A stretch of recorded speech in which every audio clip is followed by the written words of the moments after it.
सुखदेव जी महाराज वर्णन करते हैं, राजन परीक्षित, एक दिन जब कन्हैया गोप ग्वालों के साथ क्रीड़ा कर रहे थे और क्रीड़ा करते करते जब सब मिलकर के भोजन करने लगे तो सब बैठ कर के भोजन कर रहे थे। इतने में मनसुखा वो पेड़ के पीछे जाकर के चुपचाप छाछ पीने लगा।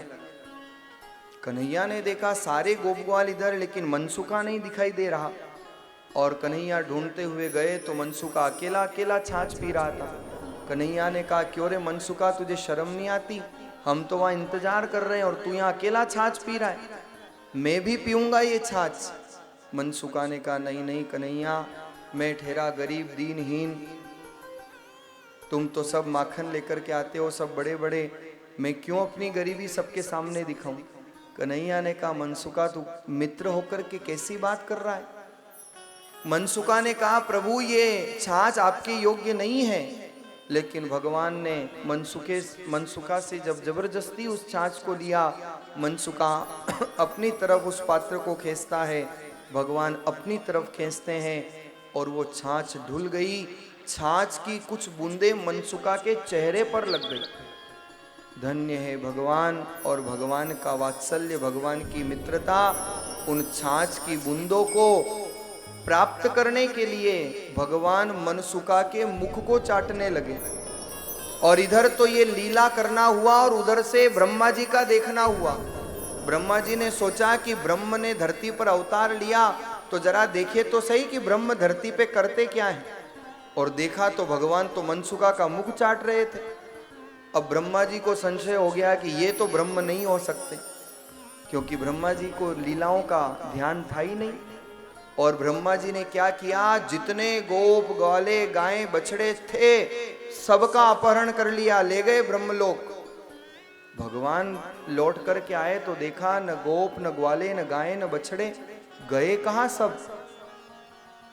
अंतर चक्षुओं से जब देखा तो पता चला कि ओहो, ब्रह्मा जी परीक्षा लेना चाहते हैं। ब्रह्मा जी को अपने सृष्टि निर्माण का अहंकार हो गया है। लेकिन भगवान तो भगवान, अरे ब्रह्मा जी को तो सृष्टि निर्माण करने के लिए कर्मों का रॉ मटेरियल भी चाहिए, लेकिन भगवान को तो उसकी भी आवश्यकता नहीं। अमित रूप प्रगटे ते ही काला, जितने गोप ग्वाले गाय बछड़े थे सब भगवान के रूप में, वहां भगवान स्वयं उनके रूप में अवतरित हो जाते हैं। और वैसे की वैसी गायें, वैसे के वैसे बछड़े, वैसे के वैसे गोप ग्वाल भगवान ने तैयार कर दिए। लेकिन जब गोकुल लौट करके गए तो गायें पहचान नहीं पाई कि ये बछड़ा वही है कि कोई और है। आज गोकुल की माएं पहचान नहीं पाई कि ये हमारा वही छोरा है या ये कोई और है। ऐसा वैसा का वैसा रूप साम्य भगवान ने प्रदान किया। 1 साल तक क्रम चलता रहा।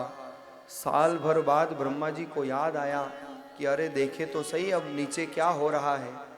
और जो ब्रह्मा जी ने नजर डाली तो वो के वही गोप, वो के वही ग्वाल, वही गायें, वही बछड़े वैसे ही वृंदावन की भूमि पर विचरण कर रहे थे। ऊपर ब्रह्मलोक में भी वही, नीचे धरती पर भी वही। ब्रह्मा जी का सारा अहंकार चूर चूर हो गया और आकर के भगवान से क्षमा याचना करते हैं, प्रभु माफ करना, मेरे से बहुत बड़ा ये अपराध हो गया, मैं इसके लिए क्षमा प्रार्थी हूं। आज ब्रह्मा जी के अहंकार को, ब्रह्मा जी के मोह का मर्दन भगवान ने किया और ब्रह्मा जी उन गोप ग्वालों को मुक्त करते हैं। साल भर बाद वही गोप ग्वाले जाकर के अपने अपने घर पर अघासुर वध की चर्चा करते हैं। ब्रह्मा जी जब मुक्त करते हैं तो आज ब्रह्मा जी ने भगवान की स्तुति करते हुए गोप ग्वालों के भाग्य की सराहना का वर्णन किया है। कहते हैं ब्रह्मा जी, अहो भाग्यम, अहो भाग्यम, नंद गोप व्रजोकसाम, यन्मित्र परमानंदम, पूर्ण ब्रह्म सनातनम।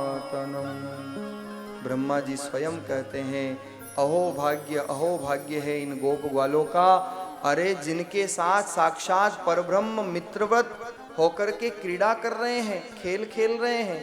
ये कितने सौभाग्यशाली हैं। इस प्रकार से सुखदेव जी महाराज ने वर्णन किया। राजन परीक्षित, भगवान ब्रह्मा जी के अहंकार को चूर चूर करते हैं। इस लीला के माध्यम से भगवान ने ब्रह्मा जी के मोह को समाप्त किया। विचार करो इस लीला को श्रवण करके कि ब्रह्मा जी जैसों का अहंकार भगवान ने नहीं रहने दिया, लेकिन हम संसार के नश्वर वस्तुओं का अहंकार करते हैं।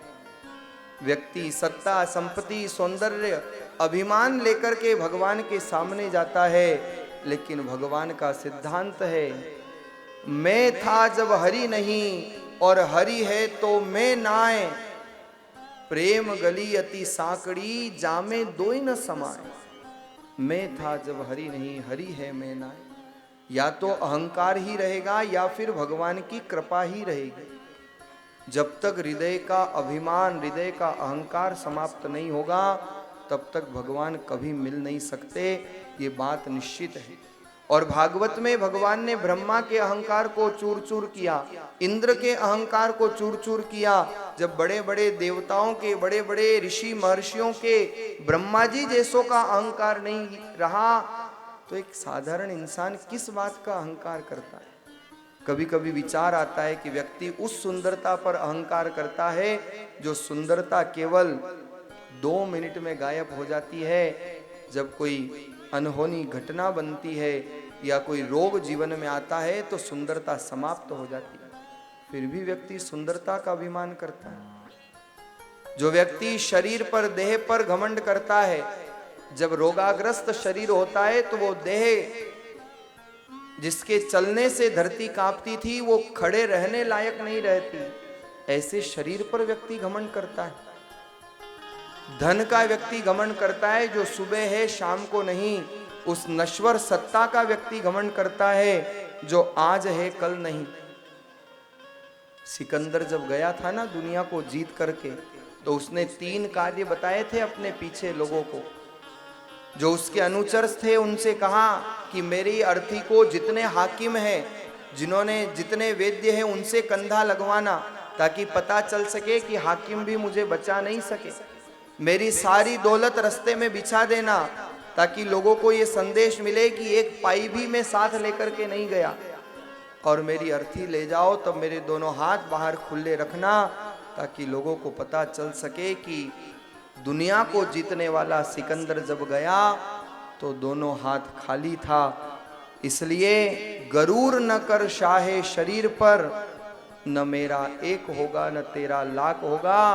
अरे शरीर की तो यही गति है, तेरा भी खाक होगा और मेरा भी खाक होगा। एक मुट्ठी राख से ज्यादा व्यक्ति के शरीर की कीमत नहीं है। चाहे वो राजा का राजकुमार हो, जीवन भर मालताल खाने वाला हो, चाहे वो एक मजदूर हो, लेकिन दोनों की राख जब लोगे तो दोनों की राख में कोई अंतर नहीं मिलेगा। क्या है इंसान की औकात, क्या है व्यक्ति की बिसात? एक माचिस की तिल्ली, एक घी का लोटा, लकड़ियों के ढेर पर कुछ घंटों में राख, बस इतनी ही है आदमी की औकात। लकड़ियों के ढेर पर कुछ घंटों में राख, बस इतनी ही है आदमी की औकात। एक बूढ़ा बाप शाम को मर गया, अपनी सारी जिंदगी परिवार के नाम कर गया, लेकिन क्या होता है बाद में? कहीं रोने की सुगबुगाहट तो कहीं फुसफुसाहट। अरे जल्दी ले जाओ, घर के ही लोग बोलते हैं, अरे जल्दी ले जाओ, कौन रखेगा इसको सारी रात। बस इतनी ही है आदमी की औकात, बस इतनी ही है आदमी की औकात। मरने के बाद जब नीचे देखा तो नजारे नजर आ रहे थे। मरने के बाद जब नीचे देखा तो नजारे नजर आ रहे थे। मेरी मौत पे कुछ लोग जबरदस्त तो कुछ लोग जबरदस्ती आंसू बहा रहे थे। नहीं रहा चला गया, नहीं रहा चला गया, बस 4 दिन करेंगे बात, इतनी ही है आदमी की औकात, इतनी ही है आदमी की औकात। और क्या होगा महाराज जाने के बाद? बेटा अच्छी तस्वीर बनवाएगा, बेटा अच्छी तस्वीर बनवाएगा, सामने 2-4 अगरबत्ती जलाएगा, खुशबूदार फूलों की माला होगी, अखबार में अश्रुपूरित श्रद्धांजलि होगी। लेकिन महाराज बाद में उस तस्वीर के कोई जाले भी नहीं करेगा साफ।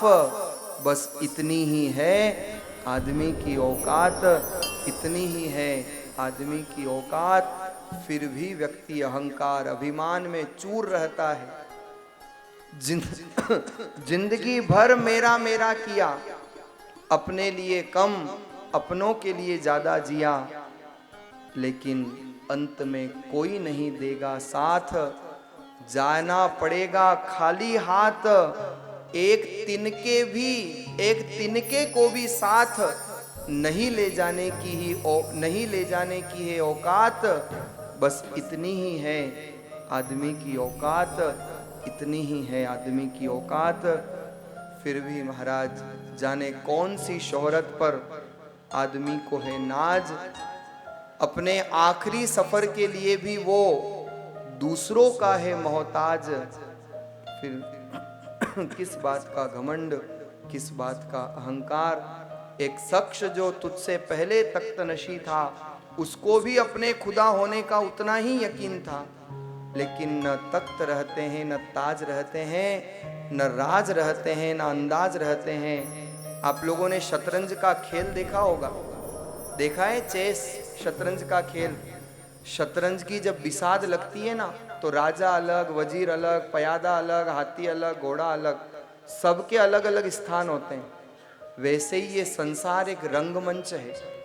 इंग्लिश के एक अच्छे स्कॉलर हुए शेक्सपियर, उन्होंने एक पोयम लिखी the 7 stage of my life, और बड़ा सुंदर उसमें वर्णन है कि व्यक्ति एक रंगमंच पर एक ड्रामा करने के लिए आता है और ड्रामा करके चला जाता है। हर व्यक्ति केवल एक प्लेयर है। ये संसार एक वर्ल्ड, ये एक स्टेज है। हर व्यक्ति अपना अपना किरदार निभाने के लिए आया है।